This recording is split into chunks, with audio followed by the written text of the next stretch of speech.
Hello, this is FIROZ Cutler. I would like to explain who is SR, synonym and major activities of SR are the same things of SR like sales representative, sales officer, sales executive, sales assistant, territory officer, territory sales officer, territory manager, বিক্রয় প্রতিনিধি, and definition of SR.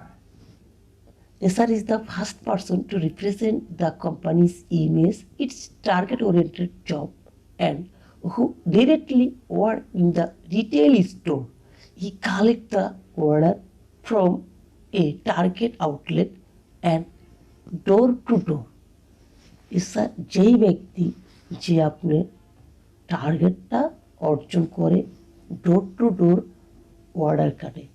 SR সেই ব্যক্তি যে রোদের মধ্যে রোদে পড়ে বৃষ্টিতে ভিজে কাঁচা রাস্তা পাকা রাস্তা ছোট বড় ভয়গুলিকে এড়িয়ে কাভার করে অর্ডার করে কোম্পানির প্রোডাক্ট টার্গেট কাস্টমারের কাছে পৌঁছা দেয় এবং এর বিনিময়ে সে একটা পারিশ্রমিক পায়। এই জবটা টার্গেট ওরিয়েন্টেড, মানসিক চাপ থাকবে, আছে এভারেজ লাইফ টাইম 2 years। এটা ব্যতিক্রম থাকতে পারে, আমি ব্যতিক্রম নিয়ে আলোচনা করি না। FMCG মার্কেটিং টুল স্ট্র্যাটেজি জানতে কাটলারের এই চ্যানেলটাকে সাবস্ক্রাইব করুন, কাটলারকে আরও ভিডিও তৈরিতে উৎসাহিত করুন। একটা SR-এর 7টা মেজর অ্যাক্টিভিটিস আছে যেটা একটা SR-কে পালন করা উচিত। এটা SR-এর জানা উচিত, এটা ডিলারের জানা উচিত, এটা একটা কোম্পানির ম্যানেজমেন্টদের জানা উচিত যে একটা SR কীভাবে কাজ করবে, কী ধরনের কাজ করবে। Number 1, কাটলার 30 minutes rules. একটা SR সকালে পয়েন্টে গিয়ে কী করবে, 30 মিনিটসের একটা রুলস আছে। এই রুলসটা আপনারা ডেসক্রিপশন বক্সে পাবেন, সেখান থেকে দেখে নেবেন। অনেক ইফেক্টিভ একটা রুলস যে 30 মিনিটস SR কী করবে, তার পোশাক পরিচ্ছদ, টাইম মেনটেন করে অফিসে যাবে সকালবেলা। অফিসের যে সকালের যে অ্যাক্টিভিটিসগুলো আছে এই অ্যাক্টিভিটিস নিয়ে মূলত 30 minutes. Number 2, carry sales tools.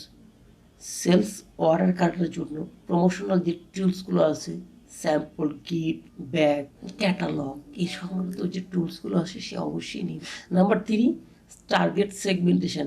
আপনি যখন যাচ্ছেন, যে রুটে যেদিকে যাচ্ছেন, আপনি টার্গেটটা মাথায় নেবেন যে কোন টার্গেট, কোন কাস্টমার, কোনটা ওয়েটেড আউটলেট, কোনটা ভ্যালুতে বেশি সাপোর্ট দিবে, কোন সাইডটা আমাকে আগে করতে হবে, কোনটা পরে করতে হবে, মার্কেটে কোন দিকে কত টাকা টার্গেট নিচ্ছেন, কোন আউটলেটে কত টাকা অর্ডার কাটবেন, জাস্ট একটা সিনারি আপনার মাথার মধ্যে নিয়ে নেবেন।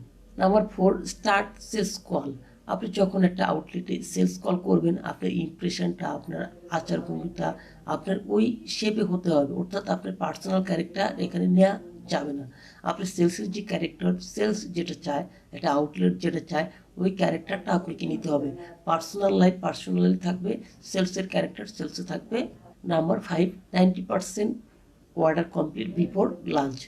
লাঞ্চের পূর্বে যে আউটলেটগুলোকে আপনাকে অর্ডার দিবে, সে আউটলেটগুলো বুঝবেন যে অরিজিনাল অর্ডার, অর্থাৎ আপনাকে টার্গেট রাখতে হবে যে অর্ডারের যে ম্যাক্সিমাম টাইম বা অর্ডার যে সময় হয়, এই সময়ের টাইম হচ্ছে লাঞ্চের আগে। আপনি অবশ্যই ফাস্টলি দ্রুত, আপনার একদম স্পিডি হতে হবে।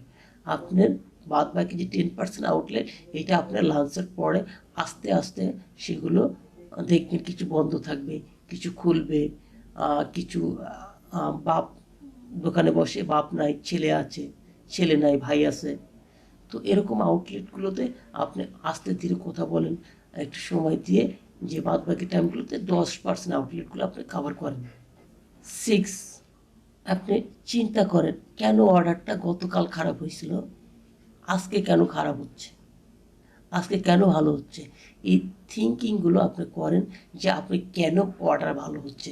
ভালো হওয়ার পিছনে কিছু যুক্তি পাবেন, খারাপ হওয়ার পিছনে কিছু যুক্তি পাবেন। এগুলো আপনি নিজে জাজমেন্ট করেন, নিজে অ্যানালাইসিস করেন, করলে দেখবেন যে আপনার স্কিল ডেভেলপ হবে।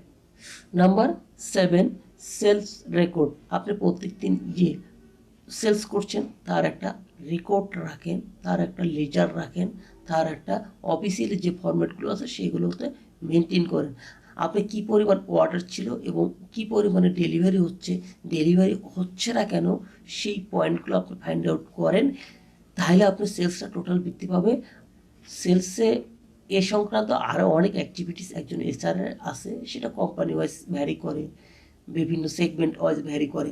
আপনারা মার্কেটিং টুল স্ট্র্যাটেজি জানতে কাটলারের চ্যানেলটাকে সাবস্ক্রাইব করুন। Stay with me, stay well, bye bye.